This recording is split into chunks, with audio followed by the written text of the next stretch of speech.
On the night of April 25th, 1977, on a small uninhabited island off the coast of Brazil, a man named Apolinario awoke on his boat to the sound of a blood-curdling scream. He scrambled outside onto the deck and found his brother Orianiano writhing in agony. His skin was covered in the most horrific burns Apolinario had ever seen, as if it had been literally set on fire and was now peeling away from his body. But the truly impossible part, the detail that would haunt investigators for years, was that his brother's clothes were perfectly fine, completely untouched by any flame. Around 8 o'clock that evening, 31-year-old Apolinario Souza Correa had poured the last of their water onto the campfire he'd built with his three brothers, Firmino, Orianiano, and Jose. They were on a small beach on an island in northeast Brazil, a place the locals called Crab Island.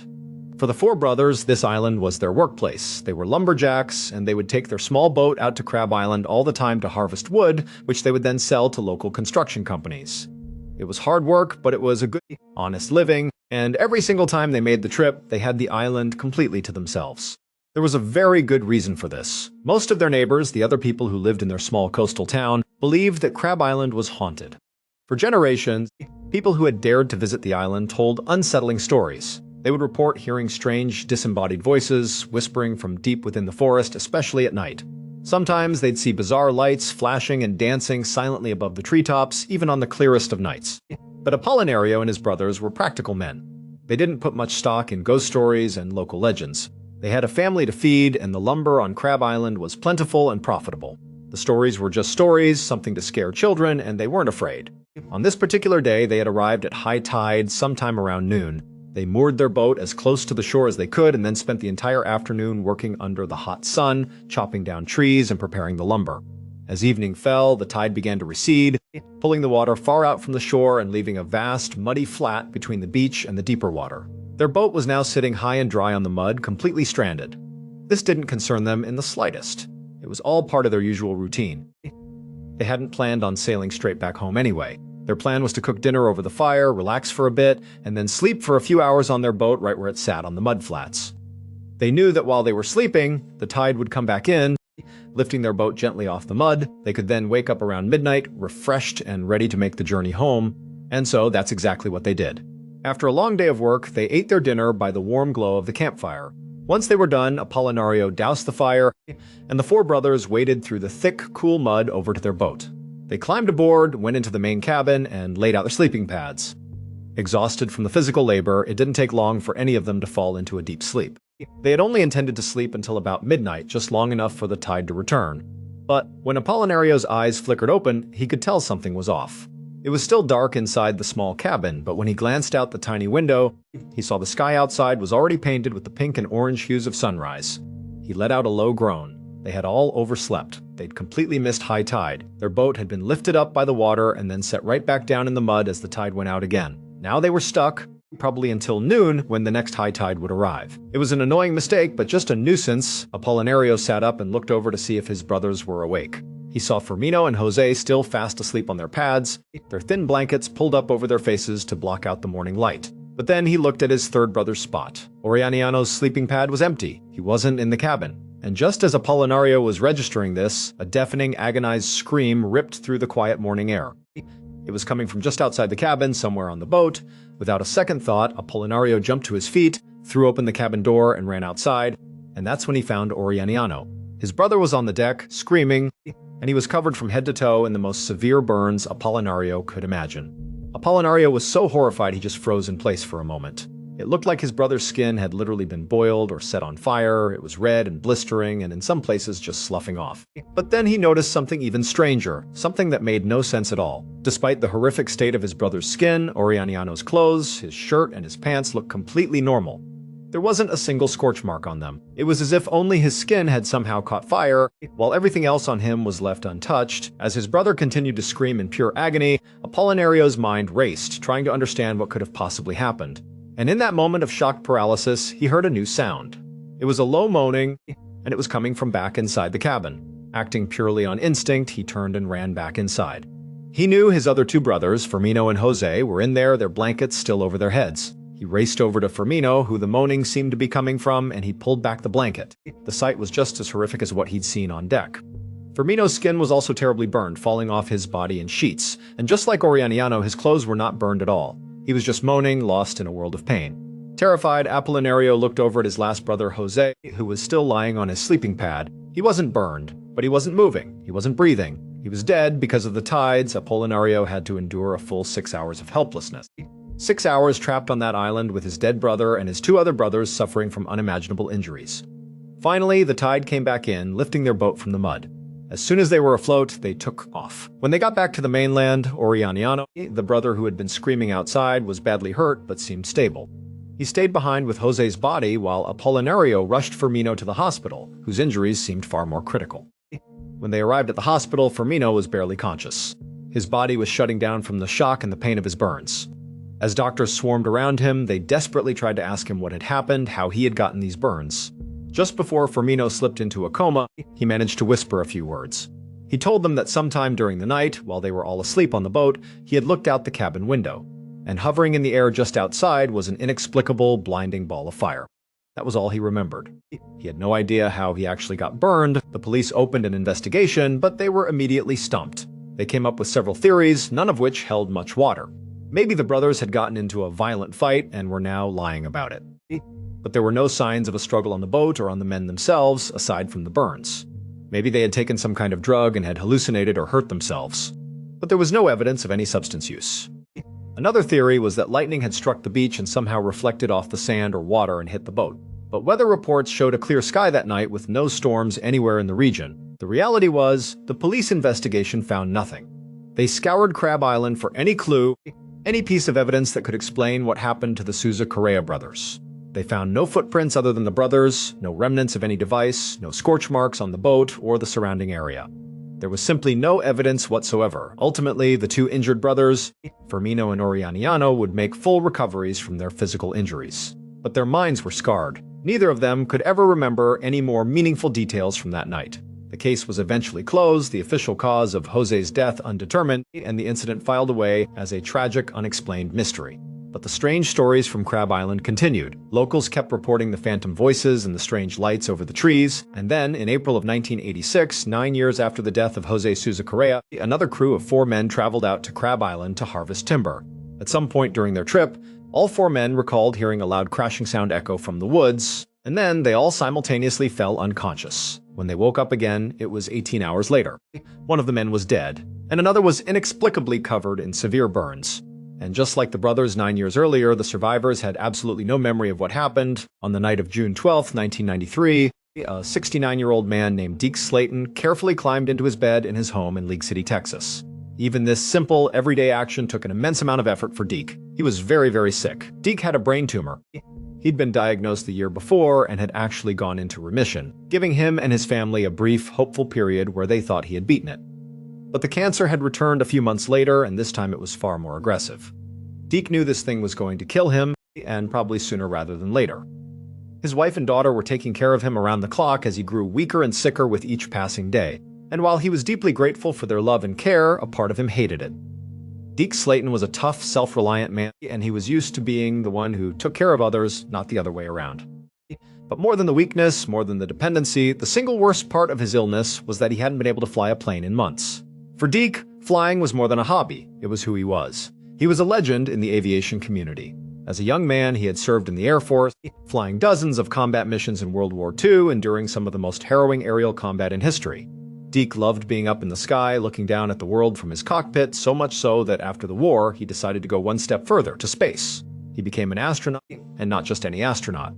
He was one of the original Mercury 7, NASA's very first team of astronauts selected to journey beyond the Earth's atmosphere. After he got too old for spaceflight, he continued to work for NASA in other crucial roles until his retirement 10 years prior. But retiring from NASA didn't mean he stopped flying. He became a hugely successful amateur air racer, a competitive sport where powerful aircraft race each other through complex aerial obstacle courses. Now, as Deke felt his life slipping away, all he could think about, all he wanted to do, was fly. He had a special plane he used for racing called a Stinger. It was a small, red, incredibly loud aircraft, and he loved it dearly. He would lie in bed and fantasize constantly about getting back in that cockpit one last time. He knew, of course, that flying was impossible. The tumor had affected his balance and his decision-making. His speech was shaky, and he was exhausted all the time. It simply wasn't safe.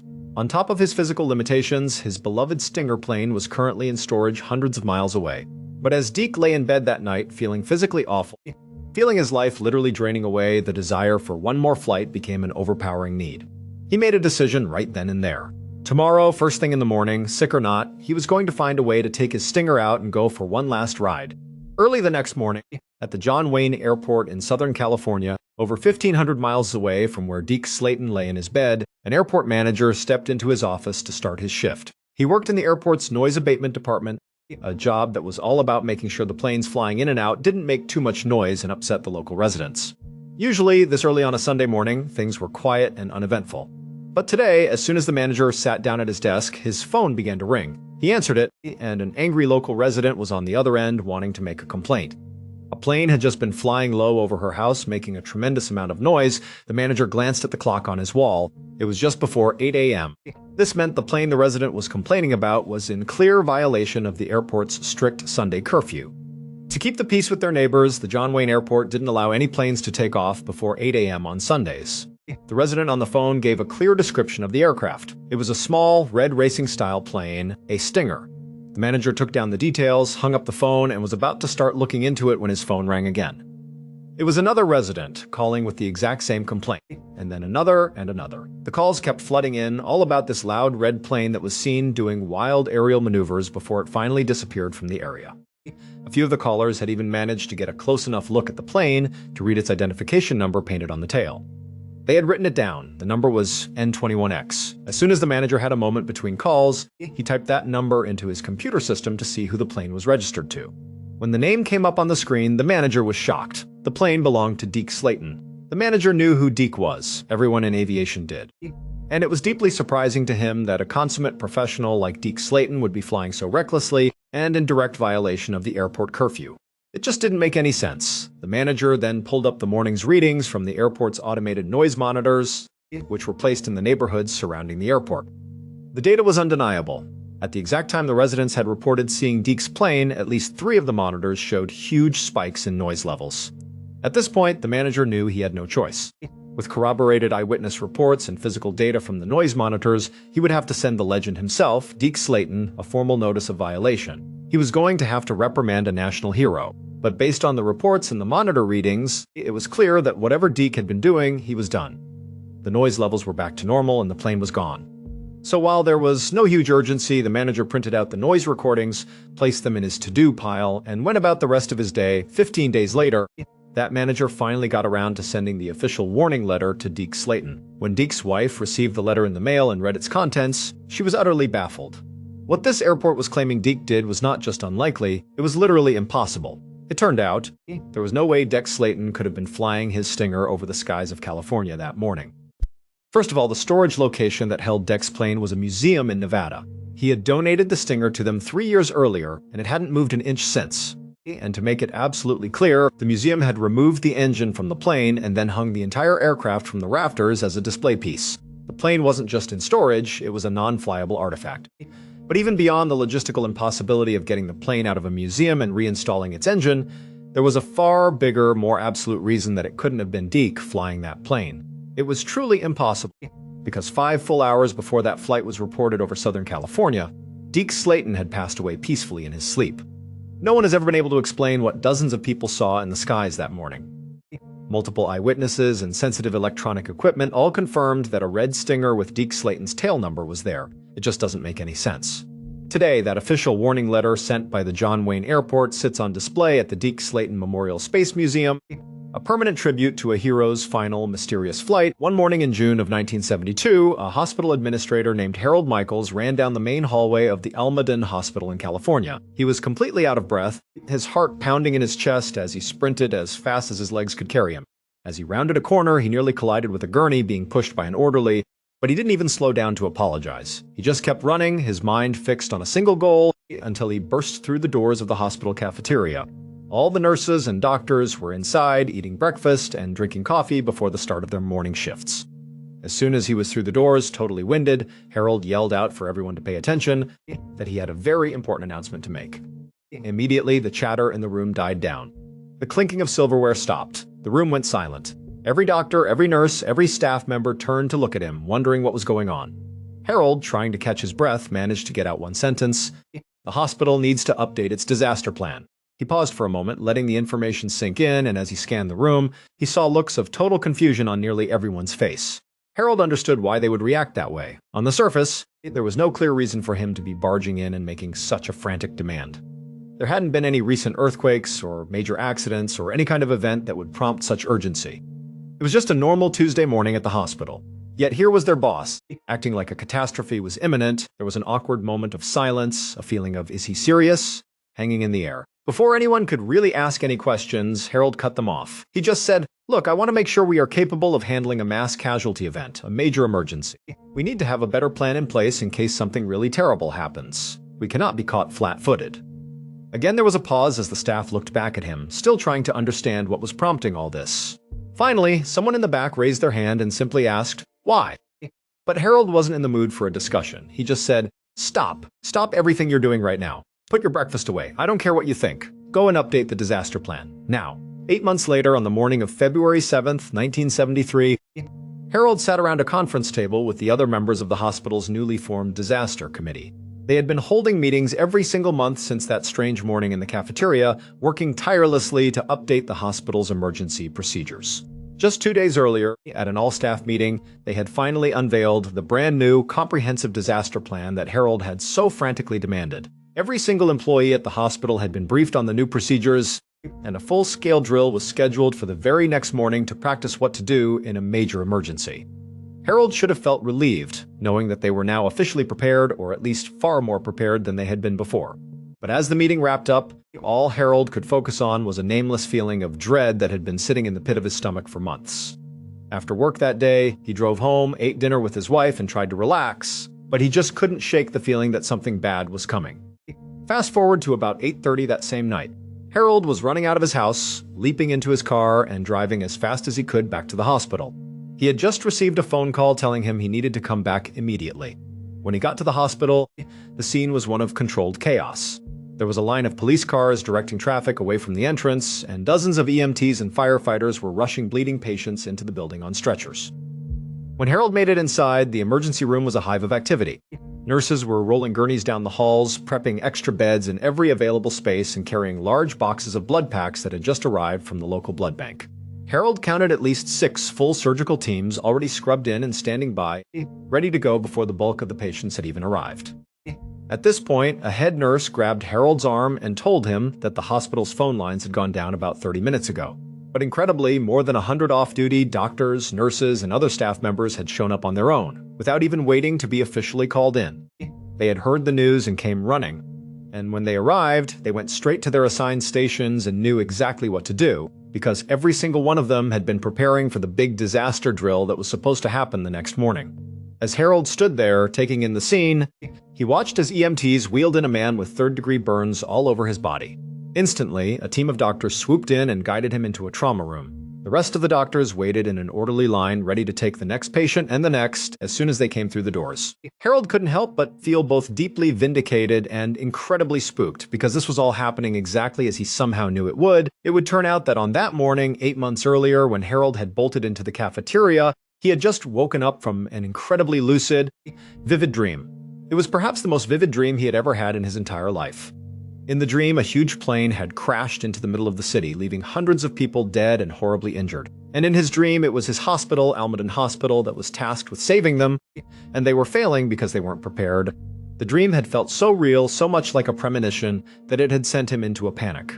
That was why he had been so insistent on updating the emergency plan. He felt that if a plane crash like the one in his dream really happened, they wouldn't have the capacity to handle it. And so, they had to get ready right now, and on February 7th, 1973, literally just hours before Harold's hospital was scheduled to conduct its first drill of the new disaster plan, a Navy jet lost control and smashed into a 4-story apartment building in the middle of the city.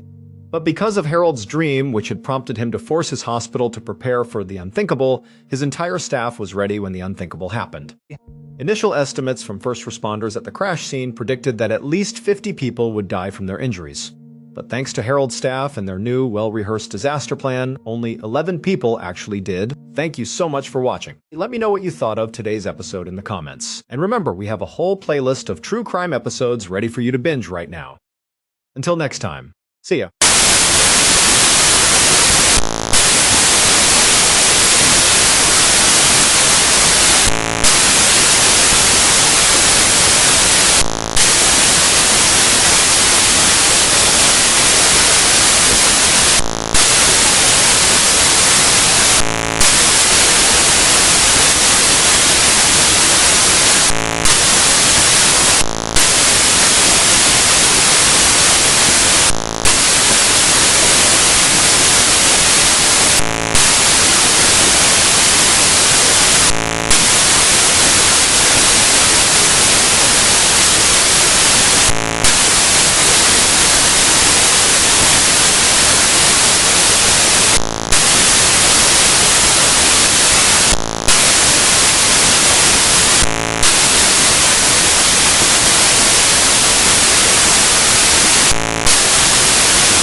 Tab 1 early on the morning of January 12, 1765, a 12-year-old boy named Jacques Pou sat up suddenly in his bed, breathing hard and fast. The small bedroom he was in was pitch black. He could not see his own hand in front of his face, but he could feel that he was sweating and his heart was racing. He tried to shake his head back and forth to try to wipe the terrible nightmare he had just had from his mind, but he just could not do it. All he could think about was how in this nightmare something had been chasing him. He had been running for his life through the dark trees trying to get away, but whatever this thing was, this horrible beast that was following him, it just kept getting closer and closer and closer until it finally reached out and got him. And that is what woke him up. Jacques reached up and touched his face in the dark, and he realized he was crying. He quickly wiped the tears away because he did not want any of his brothers or sisters to see that he was crying. Jacques was the oldest of 8 kids in his family, and all of them slept in the same small room on straw-filled mattresses inside of their family little stone cottage in the southern French province of Gabon. And so Jacques is looking around the dark bedroom to make sure none of his siblings had woken up and seen him in this state, and he was relieved to see that they were all still fast asleep, breathing softly. Everybody in the village made fun of Jacques for being a scaredy cat, for being a coward, and to Jacques this really hurt his feelings because on some level he knew it was kind of true. In fact, just a couple of months earlier, he had lost in a physical fight with a much younger boy. Afterward, Jacques had cried, and the whole town had seen this happen. And so, afterward, all the kids began calling Jacques the wet chicken, and even Jacques' brothers and sisters began joining in and calling him the wet chicken, really making him feel totally ashamed. It was not like the adults in this village were stepping up and protecting Jacques, because to them, Jacques was kind of like a liability. In this part of France, the winters were brutal. People died all the time in this village from the freezing weather, and then the summers brought all these outbreaks of disease which wiped out even more people in this village. And so, by and large, where Jacques lived, it was kind of like the survival of the fittest, and many kids did not live that long unless they were really hardy and tough like their parents who had managed to survive for that long. But Jacques was just not like that. He was very gentle and peaceful, yet somehow he had survived. Jacques was not trying to become this kind of macho guy. Instead, he really wanted to be a priest like his uncle, but his uncle lived far away, and so it was tough to see his uncle all that often to learn about how to become a priest. But anytime Jacques did get a chance to actually see his uncle, he would have a chance to read all these books and study alongside his uncle.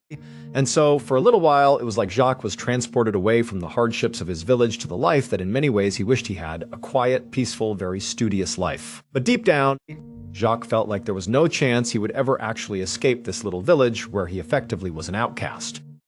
Even though the sun had not risen yet, Jacques just sat on his bed and could not fall asleep again after waking up from this nightmare. And so, just sitting there in the dark and the quiet, listening to the soft breathing of his family, Jacques began to think about what he had to do later that day when the sun did come up. And like usual, Jacques started to feel afraid of the tasks ahead. So, Jacques eventually just laid down with his eyes open, and he laid there until dawn when one of his younger brothers named Jean, who was 8 years old, rolled over and pushed him and said, "Hey, wet chicken, it is time to get up. It is our day with the sheep. Let us go."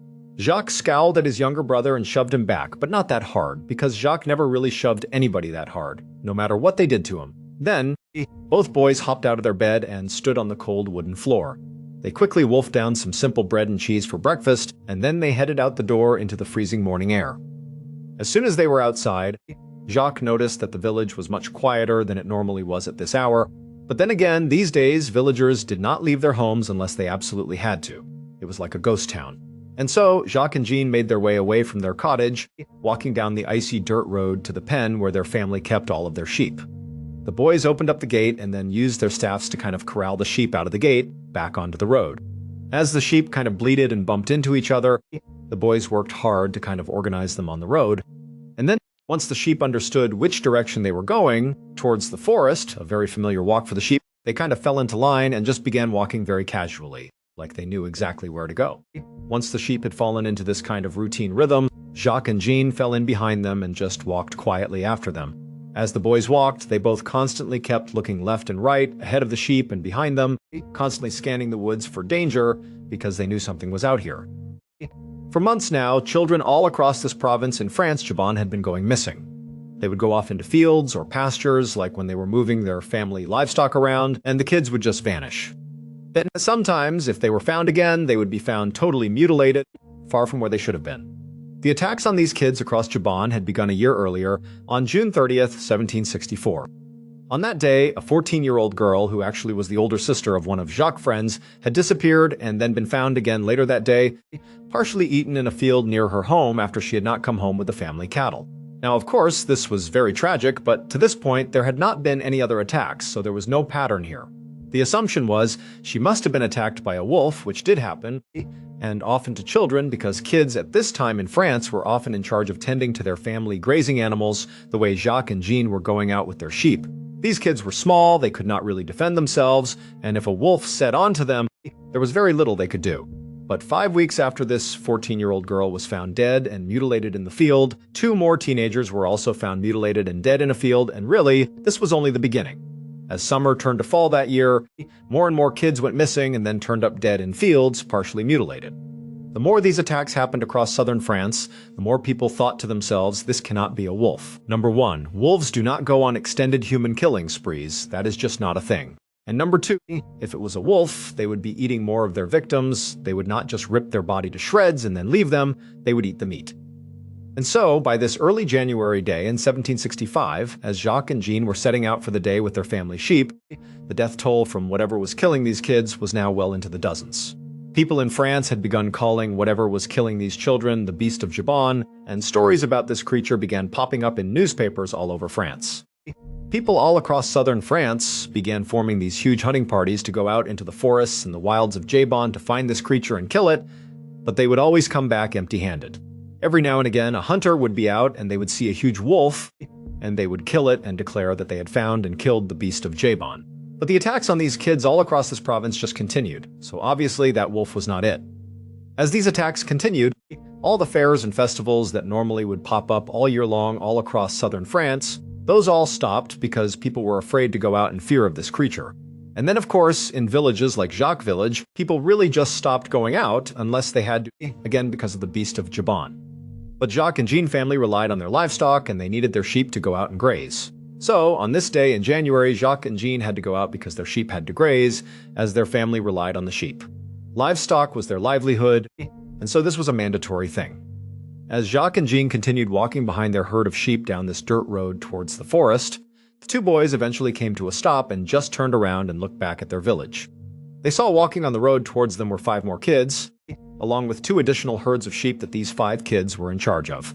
Ever since the Beast of Gibon had become a thing, Jacques and Jean had begun tending their sheep along with these 5 kids and their sheep.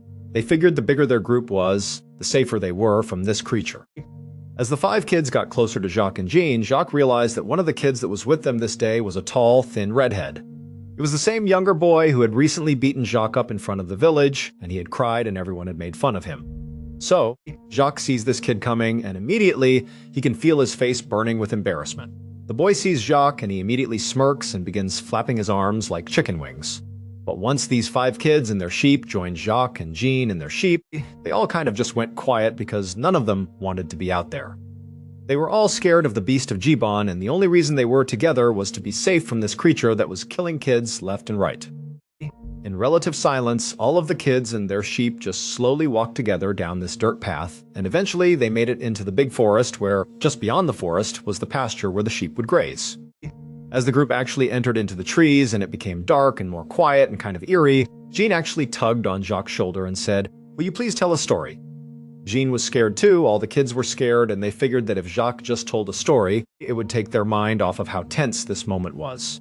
When Jacques heard this request, he actually smiled because this was something he loved to do. He was a great storyteller, and it was like his one strength. When Jean had asked for the story, the kids and the sheep had actually made it to really the end of the forest path, and so by the time Jacques was about to start a story, all the sheep had made their way out of the forest onto this big open pasture right in the middle of the forest. As the sheep just kind of filtered out into this open area, Jacques stopped, and all the kids kind of came up right behind him. Jacques started his story by pointing across the pasture to this bog that was right at the base of this hill, and he said, "Do you see those big rocks in that bog over there?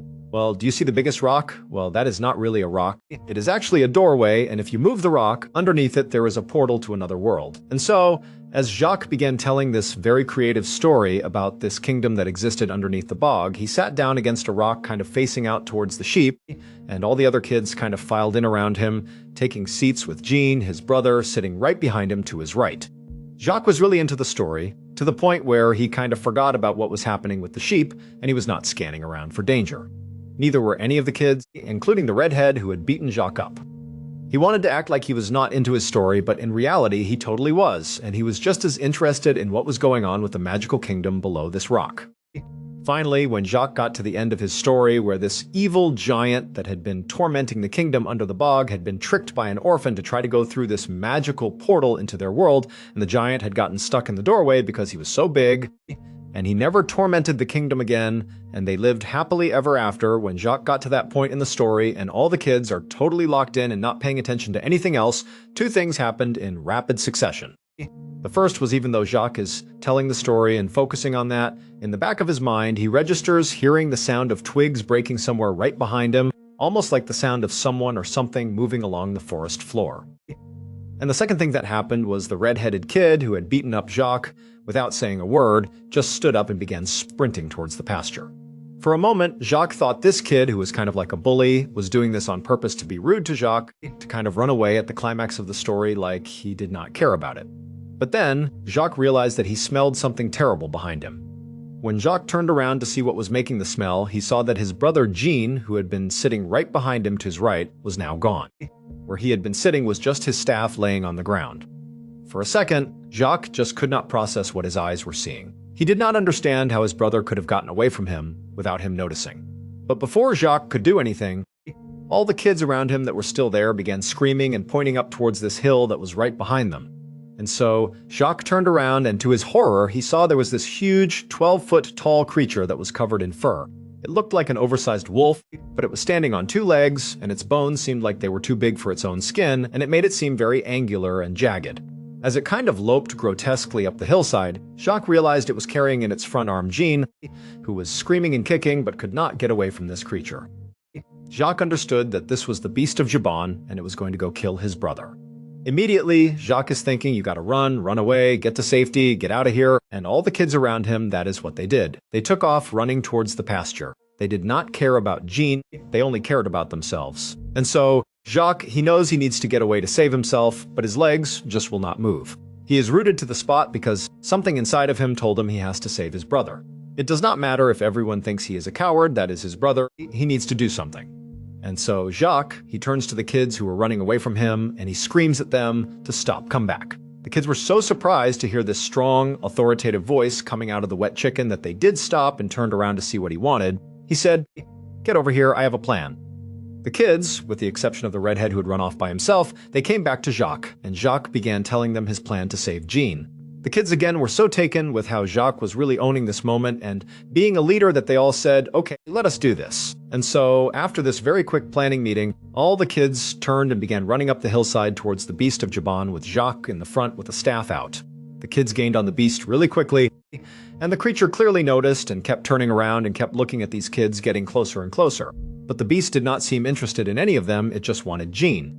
In fact, it moved Jean from its arm up into its mouth, and then the creature began kind of using the trees to pull itself faster and faster away from the kids. But Jacques, he just kept going faster and faster and pushing himself to get closer and closer, and as he did, it motivated the other kids to follow along and push it and gain on this creature.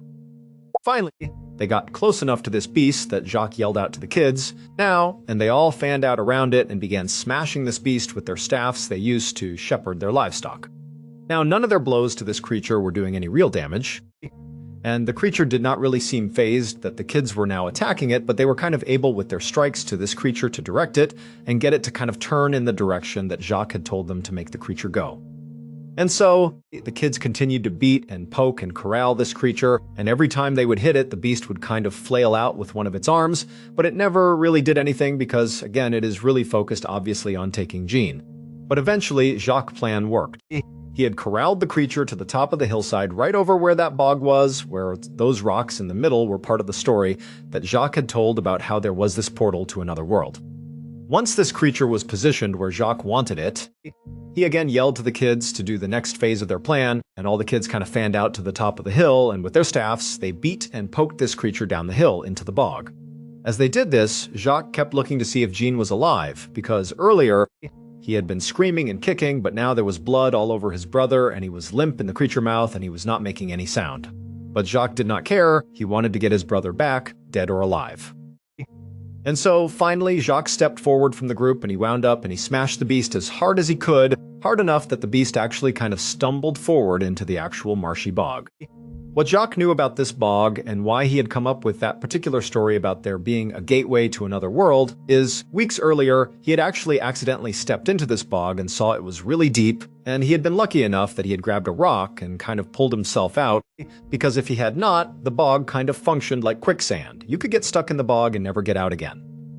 And this is what happened to the beast of Jabon. It went feet first into the one spot of the bog that Jacques had all the kids corral it to. That was the deepest and most dangerous part. As soon as the beast stepped into it, it sunk down to its waist, and immediately the beast reached out with its huge muscular arms and tried to pull itself out of the bog, but it could not. It was stuck, and so in its panic, it let go of Jean from its mouth, and it actually turned around and it looked at Jacques and the other kids. When it did, Jacques almost lost his nerve because when he saw this thing face to face up close, he saw this was not a wolf face. This was almost like a human face. Its eyes were making distinct eye contact with Jacques, and it was furious. It was like the beast understood that Jacques had just trapped it. He had tricked the beast into walking into this bog, and it wanted to kill Jacques. For a moment, Jacques was totally entranced by this creature's eyes. It just struck him that this looks human, it looks intelligent. What is this thing? And while Jacques was kind of in this daze, the creature reached forward and slashed his stomach wide open. Jacques fell backwards on the ground, but luckily he was far enough away from the beast that he could not be pulled back in. In this kind of frantic moment, one of the other kids saw an opportunity and ran forward, grabbed Jean, who was laying on the surface of the bog, and he pulled him away from the beast. The beast whipped around and tried to grab Jean, but he could not, and so all of a sudden, all these kids were safely away from the beast of Jabon, who was totally trapped. At this point, the other kids who were not hurt, they scooped up Jacques and they scooped up Jean, and they began running away from the bog across the pasture back towards the village, leaving the beast where it was. As they ran, they heard it bellowing out and roaring and trying to pull itself out, but it's still just remained in the bog.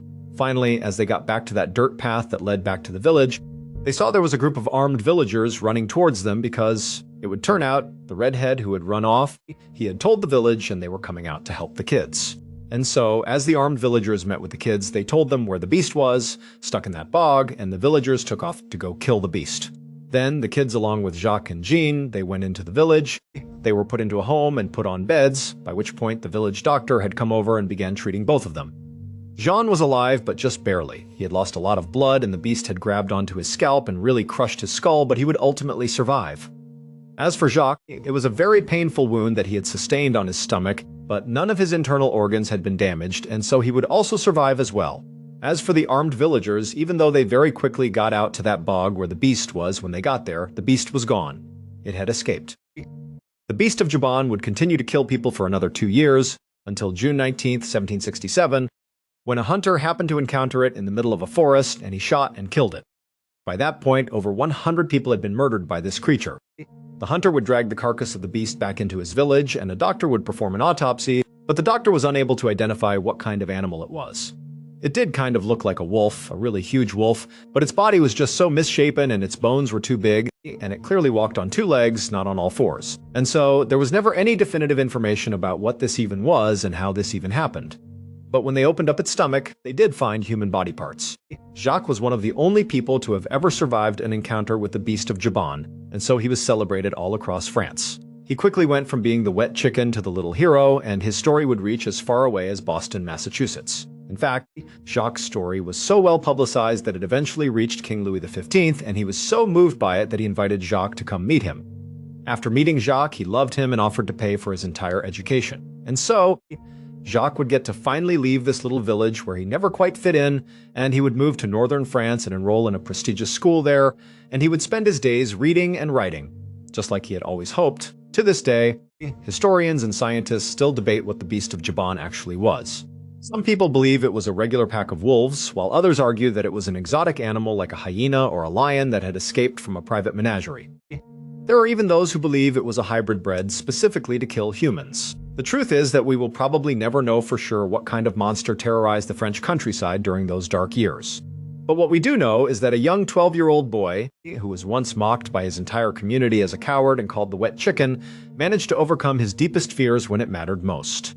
He did not run away when a literal monster came for his little brother. Instead, he stood his ground, organized his friends, and fought back with nothing but a wooden staff and a clever plan.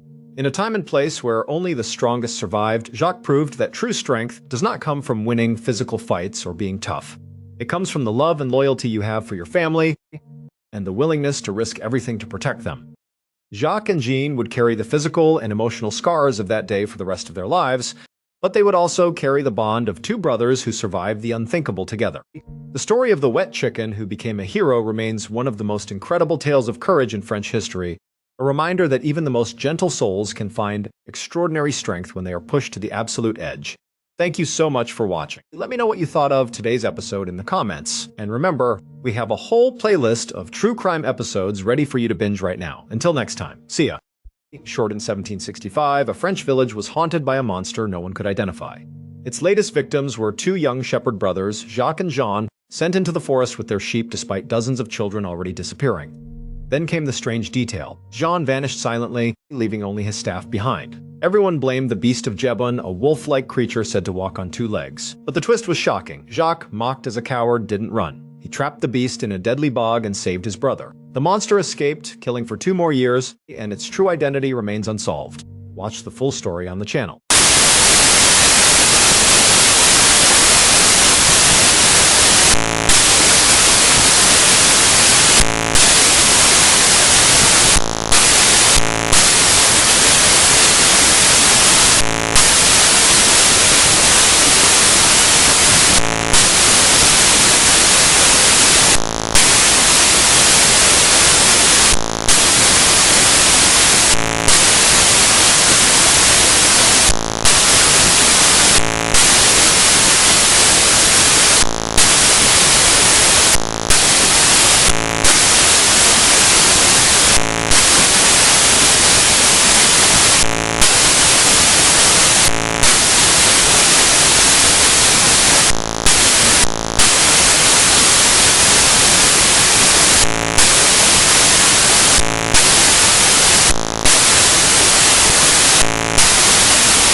Tab 1 on January 1st of 2015, a family in South Yorkshire, England, gathered at a local restaurant for their annual New Year Day lunch. This was a long-standing tradition for them, a time to come together after the holidays, share a warm meal, and talk about their hopes and plans for the upcoming year. But on this particular afternoon, there was one member of the family who was noticeably missing. His name was Stephen Winfrey. Stephen was 50 years old, he was unemployed, and he was a divorced father of two. In recent years, Stephen had fallen into a very deep, dark depression. He struggled to find motivation, and he often isolated himself from the people who cared about him the most. Because of this, when the family noticed his empty chair at the restaurant, they immediately felt a wave of anxiety. They tried calling his mobile phone, but it just rang and rang before going straight to voicemail. At this point, the family started to panic. Given Stephen's fragile mental state and his history with depression, their minds immediately jumped to the worst possible conclusion. They began to worry that he might have done something to harm himself, but then Stephen's sister, Nadine, who was sitting at the table, stepped in to calm everyone down. She reassured the rest of the family that there was no need to panic just yet. She explained that she had actually spoken to Stephen the night before, on New Year's Eve, and he had been in incredibly great spirits. During their conversation, Stephen told her that his plan for the next morning was to wake up early and go rabbit hunting in a nearby forested park. After he finished hunting, he was going to head straight over to the restaurant to join them for lunch. Nadine knew that her brother had recently taken a real liking to rabbit hunting. It was one of the very few hobbies that actually brought him genuine joy and made him smile. So, she told the family that she would bet anything he had simply lost track of time out in the woods. She suggested that he was probably just running late and would show up at any minute, or perhaps he would miss the lunch entirely, but at least he was out there doing something that made him truly happy. Hearing this, the family felt a sense of relief. They decided to trust Nadine's instincts. They sat down, ordered their food, and began to eat. Throughout the entire meal, people kept glancing over at the front door of the restaurant, expecting to see Stephen walk through the entrance with a big smile on his face, offering some excuse for being late. But as the lunch came to an end and the plates were cleared away, Stephen still had not arrived. As the family gathered their coats and prepared to leave the restaurant to head back to their respective homes, they talked about the situation once more. They agreed that Stephen was likely fine, just deeply engrossed in his hunting, and they decided the best thing to do was to go home and wait for him to make contact on his own terms. So, they all went their separate ways. But by the following morning, which was January 2nd, the worry returned. The family members began calling and texting each other, only to discover that still, absolutely no one had seen or heard from Stephen. He had not returned to his home and his phone was still going straight to voicemail. At this point, they knew deep down that something was seriously wrong. They contacted the local police and officially reported Stephen Winfrey as a missing person. The police began gathering information and were preparing to launch a search party in the area. But before they could even get their search teams fully organized, they received a sudden phone call. Stephen had been found, but unfortunately it was not the news the family had been praying for. Although the exact minute-by-minute details of what happened to Stephen out in those woods may never be fully understood, the police were able to piece together a highly detailed and incredibly tragic theory based on the physical evidence at the scene. On New Year Day, early in the morning, Stephen had indeed gone out to the nearby forested park to do some rabbit hunting, just like he had told his sister he would. He had brought along his dog and a few of his ferrets. The specific way Stephen hunted rabbits involved a traditional method. He would locate various rabbit holes in the ground, and then he would release his ferrets into these openings. Ferrets are natural predators of rabbits, and they are incredibly agile underground. Once inside the tunnels, the ferrets would run through the network of holes, chasing the rabbits and forcing them to flee out into the open. Stephen would stand back at a distance, holding his rifle, waiting patiently for the rabbits to bolt out of their holes.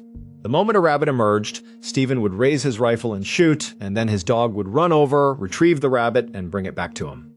According to the police investigation, Stephen had been doing this all morning with a fair amount of success.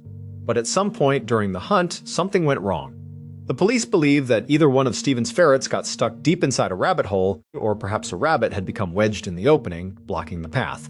Whatever the case was, Stephen decided he needed to take a closer look inside one of these rabbit holes. He walked over to the opening, but because it was dark and narrow, he could not see anything from a standing or crouching position. So, Stephen got down on his hands and knees on the cold, damp ground. He leaned forward and decided to stick his head directly into the opening of the rabbit hole to peer inside. The problem was that the entrance to this rabbit hole was extremely narrow, and the ground was tightly packed. Once Stephen forced his head inside the opening, his head became tightly wedged. When he tried to pull himself backward, he realized with horror that he was stuck. He could not get his head out. The physical evidence left behind at the scene painted a terrifying picture of what happened next. All around the outside of the hole, the police found deep, frantic divots in the dirt. These divots had been dug by Stephen's bare hands. Once he realized he was trapped, he had desperately clawed at the frozen earth, trying to dig the entrance of the hole wider so he could free his head. But as he worked frantically, gasping for breath and laboring under extreme physical exertion, he was rapidly burning up the very limited amount of oxygen that was trapped inside that narrow hole. Very quickly, the air began to run out. As Stephen struggled to breathe, the panic must have intensified. Realizing that digging with his hands was not working fast enough and that he was starting to suffocate, Stephen abandoned that approach. He began to violently contort his body on the outside of the hole. He twisted and turned his torso and legs at incredibly extreme angles, trying to use the weight and leverage of his entire body to pop his head free from the earth, even if it meant breaking his own neck in the process. But no matter how hard he struggled, the packed earth would not give way. The next afternoon, on January 2nd, at around 4 in the afternoon, a local resident was walking through the forested park. As they walked along, they noticed something strange in the distance. They walked closer and were shocked to see a man's body protruding from a hole in the ground at a highly unusual and extreme angle. The walker immediately called the police. When the emergency services arrived, they confirmed that Stephen was dead. The medical examiner later determined that he had died of suffocation. His death was officially ruled a tragic and bizarre accident rather than a suicide. As for Stephen's dog and his ferrets, they were found waiting faithfully near his body, completely unhurt. Before we move on to our next story, I want to take a moment to talk about today's sponsor, Current. Nowadays, virtually everything we do in our daily lives is done either exclusively online, or we have a very convenient option to do it online. I think we can all agree that this represents massive progress. Personally, I opt for the online option virtually every single time, whether I am ordering food, buying gear, or managing my schedule. But there is one major area of our lives that has seemed remarkably slow to evolve, and that is banking. It is truly shocking to me that even today, many traditional banks still require us to physically go into one of their brick-and-mortar locations just to handle basic aspects of our accounts. I do not know about you, but I absolutely do not like the idea of sitting in front of a bank representative, feeling rushed and stressed while making major financial decisions, especially when there is literally a line of people waiting behind me. It is incredibly inconvenient. But after signing up with Current, which is a fantastic mobile banking app, all of those headaches disappeared. Once you sign up, they send you your very own custom debit card, and after that, absolutely everything is done online through their sleek app. They have an amazing rewards program, and they also feature a great savings program called Savings Pods, which helps you organize and grow your money easily. There is no more pressure, no more waiting in lines, and no more inconvenience. It is just money management done exclusively online, the way it honestly should be. And right now, Current and I are teaming up to give away $10,000 to you guys. The way it works is very simple. You just go download the Current app using the code MRBALLEN, and once you do, you could be one of 20 lucky people who will receive $500 directly from this promotion. It is a great opportunity, so make sure to check it out. Now let us get back to our stories. Brian Joplin was born in 1972 and was raised in a very small, close-knit town in Oklahoma called Hugo. Growing up, Brian was a very big, solid guy, and because of his impressive size, his peers and coaches always encouraged him to play football. Brian did play, and he was quite good at it, but football was never his true passion. His real love had always been working on cars. He loved the smell of the garage, the sound of a powerful engine, and the satisfaction of fixing things with his hands. He was an exceptionally skilled mechanic. Even at a young age, after he graduated from high school, Brian decided to stick around Hugo for a while, working at a local auto body shop. But as the months passed, he began to get this nagging feeling that he was meant to do something much bigger and more impactful with his life. So, in 1992, he made the decision to enlist in the United States Navy. This was a moment of immense pride for his entire family, but especially for his grandfather. Brian's grandfather had flown bomber planes during World War II, and seeing his grandson step up to serve his country meant the world to him. After Brian completed his initial military training, which is commonly known as boot camp, he was selected to attend Aviation Machinist Mate School. This is a highly specialized military technical school that teaches sailors how to maintain, troubleshoot, and repair all the complex mechanical systems on military aircraft. Because Brian was already a highly talented mechanic before he ever joined the Navy, the school was a breeze for him. The complex concepts came to him completely naturally. Once he graduated from the aviation school, the Navy sent him to his very first duty station, which was located out in California. Brian joined his new aviation unit and immediately stood out. Even though he was one of the most junior sailors in the entire hangar, he quickly became recognized as one of the single best mechanics in the unit. While he was stationed in California, Brian's personal life also began to flourish. He met a woman named Belinda, and the two fell deeply in love and got married. Over the next several years, Brian's military career took the family to Texas and a few other locations. Through it all, Brian continued to shine both at work and at home. He and Belinda started building a beautiful family, eventually welcoming 2 daughters into the world. By all accounts, Brian's life was going exactly according to plan. He had a great career, a loving wife, and beautiful children. But then Brian made a terrible mistake. Fast forward to October 4th of 2005. Brian was 32 years old at the time, and he was currently deployed with his unit to the country of Bahrain, which is a small island nation located in the Persian Gulf. On that particular day, Brian, along with 2 other mechanics from his unit and 2 Navy pilots, had been tasked with a routine mission. They were scheduled to fly from their base in Bahrain north to Kuwait, which is another nation bordering the Persian Gulf. This was a very routine flight, lasting only about an hour. It was a trip that the crew had already made multiple times during this deployment, and because of that, no one was particularly excited about it. In fact, Brian and the other crew members were dreading the flight because they knew it would be incredibly monotonous and boring. But Brian decided that he was going to find a way to make this trip a little more interesting. He decided he was going to perform a stunt. Brian and the other 2 mechanics loaded their gear into the cargo area, which is the large passenger cabin in the back of the military helicopter. Meanwhile, the 2 pilots climbed into the cockpit up front. Within a matter of minutes, the helicopter lifted off the ground, climbed to an altitude of 125 feet, and began careening forward out over the open waters of the Persian Gulf at a speed of over 120 miles per hour. For this flight, Brian and the other 2 mechanics had decided to keep the large rear loading ramp of the helicopter in the down position. This ramp folds up and down to allow cargo and personnel to enter and exit, but keeping it open during flight is actually a very common practice in the military. Flying with the ramp down or the side doors open provides the crew with an absolutely incredible, unobstructed view of the landscape below, and more importantly, it lets a massive, refreshing breeze sweep through the hot cabin. A few minutes into the flight, when the helicopter was far out over the blue waters of the Persian Gulf, Brian decided that it was the perfect time to perform his stunt. He looked across the loud cabin at the other 2 mechanics. Because of the deafening roar of the helicopter engines and the rushing wind, it was impossible to hear anyone speak unless they used their military headsets. But Brian and his fellow mechanics had no intention of talking about this stunt over the headsets because they did not want the pilots in the cockpit to know what they were up to. So, Brian simply used hand signals to communicate with his buddies. They were completely in on the plan, and when they saw Brian's signal, they both grinned. One of the mechanics immediately reached into his pocket and pulled out a camera, holding it up and getting ready to capture the moment. Then Brian did something incredibly dangerous. He reached down and disconnected his official military helicopter safety lanyard. Inside any military helicopter, there are numerous heavy-duty metal rings called eyelets secured tightly to the floor, walls, and ceiling. These eyelets are designed to secure cargo, but they are also meant to secure the people inside.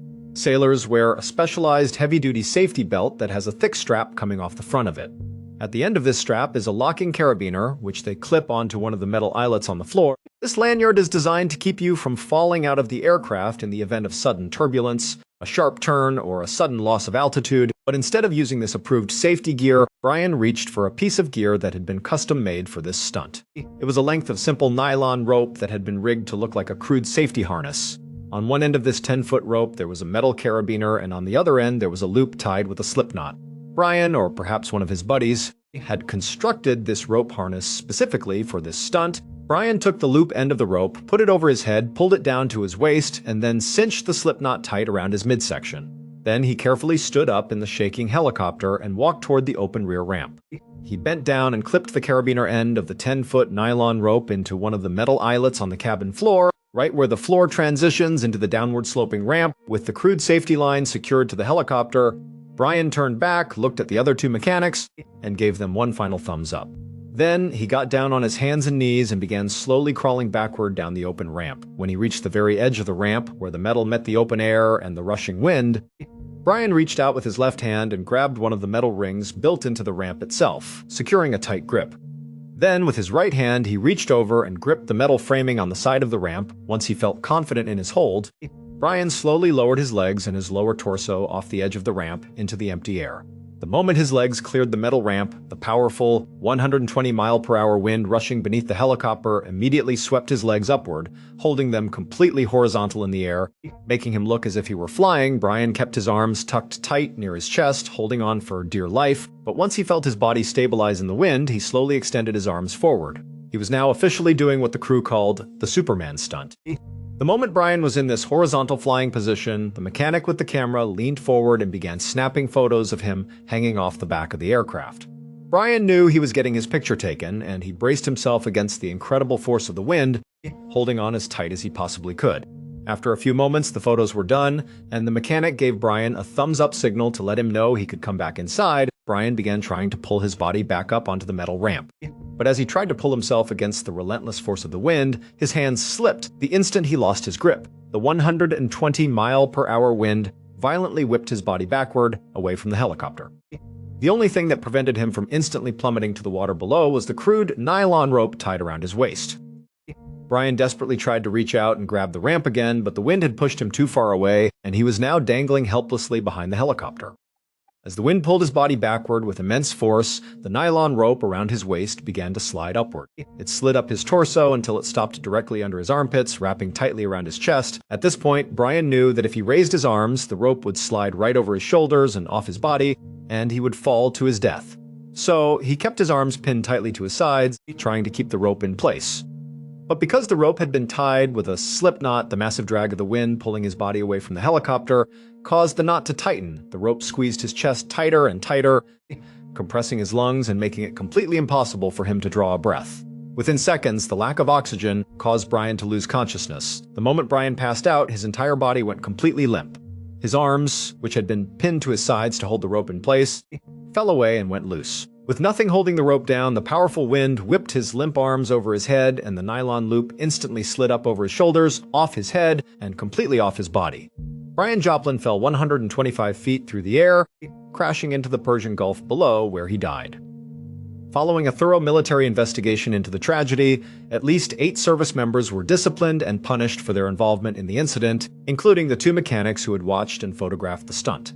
However, the exact details of their punishments were never made public. In the late 1860s, a group of rugged American explorers emerged from the deep wilderness of Wyoming and went straight to a local newspaper office. They claimed they had discovered an absolutely otherworldly, magical place, and they wanted to share their story with the world. The newspaper editors sat down with their notepads, and the explorers began describing this unbelievable landscape. They said they had found a massive wilderness, and right in the middle of it, there were giant, boiling lakes that were colored neon green, bright yellow, and deep red.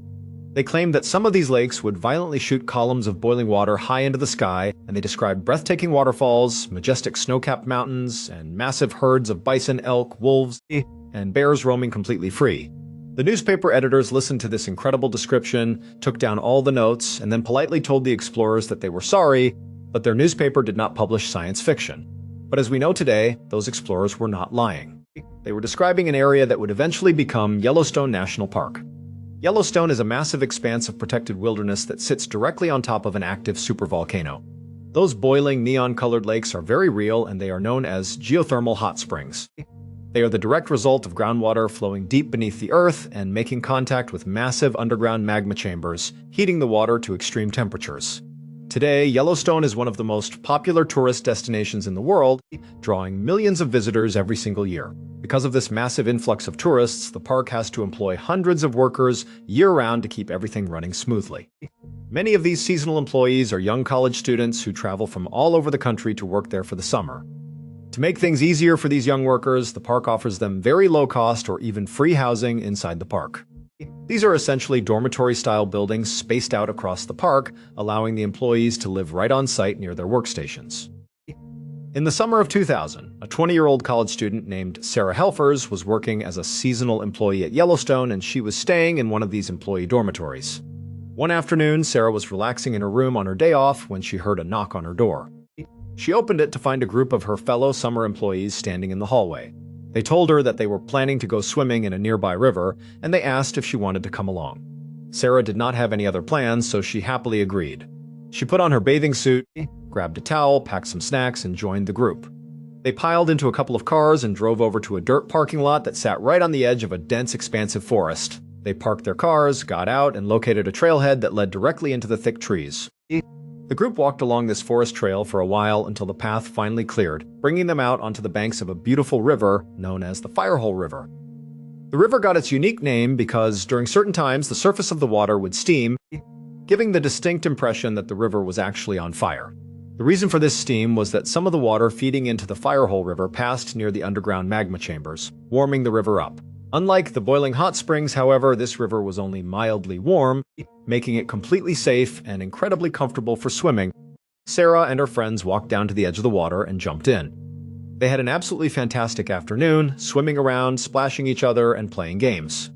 They had originally planned to only stay for a couple of hours, but they were having so much fun that they completely lost track of time.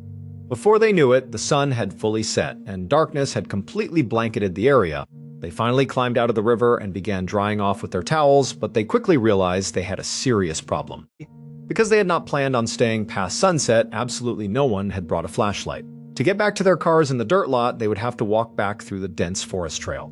But without any light, the forest was pitch black, making it incredibly easy to trip, get lost, or run into some of the large, dangerous wildlife that roamed the park at night. The group debated what to do. Eventually, about half of the group decided that they would just run down the forest trail as fast as they could, hoping to reach the cars quickly and assuming they would be fine. But the other half of the group was too nervous about entering the dark woods. They decided to look for an alternative route that would skirt around the edge of the forest, allowing them to use the natural light of the moon to guide their way. This second group consisted of Sarah Helfers and two 18-year-old boys named Lance Bucci and Tyler Montague. Sarah, Lance, and Tyler stood on the riverbank and watched the first group run into the dark forest and disappear. Then, the three of them turned to the right and began walking downstream, keeping the dark line of the forest on their left and the open river on their right. They walked for a while, and eventually, they noticed that the tree line on their left seemed to be thinning out. They saw this as an opportunity to cut to the left and make a straight path toward where they believed the parking lot was located. They made the turn and began walking across a massive open field. The terrain was flat and relatively easy to navigate, with only a few scattered trees. The moonlight was bright, providing them with great visibility, and they felt incredibly relieved that they had chosen this safer, easier path. But as they continued walking, they noticed a series of small, narrow streams cutting across the field ahead of them. They reached the first stream, which was very narrow, and they easily jumped right over it. A short distance later, they encountered a second stream, which was also small, and they jumped over that one with no trouble at all. Then they came to a third stream. This one was still relatively small, but it was noticeably wider than the first two they had crossed. If they miscalculated their jump, they risked landing right in the water. This would not have been a massive tragedy as they were already damp from swimming, but they still wanted to avoid getting soaked again. They considered walking along the edge of the stream to find a narrower spot to cross, but they estimated that they were only about 100 or 200 feet away from the parking lot. They could not see the cars yet, but they knew they were extremely close, and they did not want to wander farther away just to find a crossing. So they decided they would just jump over it together. They figured that if they fell in, and it would not be a big deal. The three of them backed up a few feet from the edge of the stream to give themselves some running room. They lined up side by side, reached out, and tightly grabbed each other's hands. On the count of three, they ran forward and leaped together across the dark water. They managed to clear the span of the water, and all three of them landed on the far bank. But the ground where they landed was made of loose, soft, muddy soil. The moment their feet hit the bank, the ground crumbled beneath them, causing them to lose their footing and slip backward. All three of them fell backward, directly into the dark stream. In the dim moonlight, this stream had looked identical to the other safe, cool streams they had just crossed. But this particular stream was not normal water. It was actually the direct runoff channel from a nearby geothermal hot spring. The water in this stream was a staggering 178 degrees Fahrenheit, which is practically boiling. Furthermore, while the stream looked shallow, it was actually a deep 10-foot channel. The moment the three teenagers hit the scalding water, they let out blood-curdling screams of pure agony. The first group of friends, who had successfully run through the forest trail, were waiting by the cars in the parking lot when they heard the terrifying screams echoing across the field. They immediately turned and ran full speed in the direction of the noise. Cutting through the edge of the woods and out into the open field, they arrived at the edge of the runoff stream and were horrified to find Lance and Tyler desperately trying to pull Sarah out of the deep, scalding water. The friends rushed forward, grabbed Sarah, and helped pull her onto the grassy bank. At first, they did not understand what was happening, but as Lance, Tyler, and Sarah continued to scream in excruciating pain, they realized the water was boiling. One of the friends immediately ran back to the parking lot, jumped into a car, and drove to get help. It was not long before a rescue helicopter arrived at the scene. The paramedics quickly loaded Sarah, Lance, and Tyler into the helicopter and flew them to a specialized burn unit at a nearby hospital. When Lance and Tyler had fallen into the water, they had only submerged up to their necks. The moment they hit the hot water, their instincts kicked in, and they immediately scrambled back out onto the bank. This split-second reaction ultimately saved their lives. However, they still suffered severe, life-altering burns over nearly their entire bodies. They had to undergo dozens of painful skin graft surgeries, spend years in intensive physical rehabilitation, and face astronomical medical bills. They survived, but their lives were changed forever. Sarah, however, was not as fortunate. When she fell backward into the deep stream, she had completely submerged. Her head, her face, and her entire body went under the scalding water, and she was unable to get herself out as quickly as the boys. She remained trapped in the boiling runoff for much longer. When she arrived at the hospital, she was surprisingly conscious and able to talk, but the doctors quickly realized the devastating severity of her injuries. In medicine, a third-degree burn is also known as a full-thickness burn. This means that the heat has completely destroyed the outer layer of skin, as well as the deeper layers of tissue beneath it. This includes the destruction of the vital cells that are responsible for regenerating and growing new skin. Because of this, third-degree burns cannot heal on their own. The only way to treat them is through a skin graft, which is essentially a skin transplant where doctors harvest healthy, unburned skin from other parts of the patient's body and surgically place it over the burned areas. But when the surgeons examined Sarah, they discovered that she had suffered severe third-degree burns over 100% of her body. There was not a single patch of healthy, unburned skin left on her entire body to use for a graft. Her body was completely devastated by the extreme heat. Despite the medical team's desperate, around-the-clock efforts to stabilize her, Sarah Helfers passed away 15 hours after arriving at the hospital. A year after the tragedy, Lance Bucci's family filed a lawsuit against the National Park Service. They argued that the park had been negligent by failing to put up warning signs or barriers near that specific hot spring runoff stream to warn visitors of the extreme danger. However, a judge ultimately dismissed the lawsuit. The court ruled that the National Park Service was not responsible because Sarah, Lance, and Tyler had voluntarily chosen to walk off the designated safety trails in an area that was clearly marked and widely known as a dangerous thermal zone, making their own actions negligent. Thank you so much for watching. Let me know what you thought of today's episode in the comments. And remember, we have a whole playlist of true crime episodes ready for you to binge right now. Until next time.